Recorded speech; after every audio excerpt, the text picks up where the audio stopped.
আমরা কিন্তু দেখতেই পাচ্ছেন বাগবাড়ি নসিপুর যে মেলা হয় সেই মেলা কিন্তু আমরা চলে আসছি। প্রত্যেক বছরে নাকি জ্যৈষ্ঠ মাসে এখানে মেলা হয়।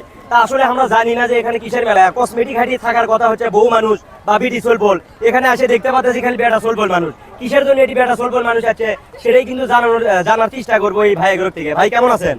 ভাই আলহামদুলিল্লাহ ভালো, আপনি কেমন আছেন? এই তো ভাই আলহামদুলিল্লাহ। ভাই কি বিয়ে শাদী করছেন নাকি? না ভাই, একটা গার্লফ্রেন্ড আছিল, তাও খালি কারেন্টের মধ্যে যাওয়া আসি করে। কারেন্টের মতো যাওয়া আসি করে। তো যাই হোক, দেখতে পাচ্ছি আপনার বউ নিয়ে আসবেন এটি। তা আপনি কোমান দেখি চাচ্ছেন কি বউ কি বাড়ি থেকে কয়ে দিছে নাকি যে তুমি জানিয়ে এসো?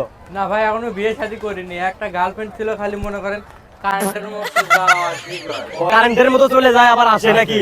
আচ্ছা যাই হোক, মনে হয় কারেন্টের মতো যাওয়া আসি করে দেখে ভাই কিন্তু ঘুরতে ঘুরতে এই মেলাতে এসে এই মেলা থেকে কসমেটিক কেনার চেষ্টা করছে। ভাই এটা মূলত কিসের মেলা? এটা ভাই এটা বাগবাড়ি জ্যৈষ্ঠ মাসের মিষ্টি মেলা। জ্যৈষ্ঠ মাসের মিষ্টি মেলা। এটা কি জামাইরা আসে এই মেলা? ভাই জামাইগুলো আসে কিন্তু কম, কিন্তু এটা গ্রাম বাংলার মেলা, তো ওই জন্য মনে করেন অতটা জামাইরা আসে না। ও অতটা জামাইরা আসে না। যাই হোক, মেলার নাম হচ্ছে জামাই মেলা, কিন্তু জামাই যদি না আসে এটা কিন্তু ব্যর্থতা। তা যাই হোক, ভাই এরা কিন্তু এখনো বিয়ে করেনি। আপনার বেটি গ্রুপ যদি এই জেলার বিয়ে দিবে চান তাহলে কিন্তু জামাই উপহার পাওয়া যাবেন। আর জামাই মেলাত আসে কিন্তু এই হরেক রকমের সৃজনশীল যে মিষ্টিগুলো আছে বা আপনার সৃজনশীল যে আপনার লেচু, তারপরে আম, কাঁঠাল সবই কিন্তু পাওয়া যাবেন।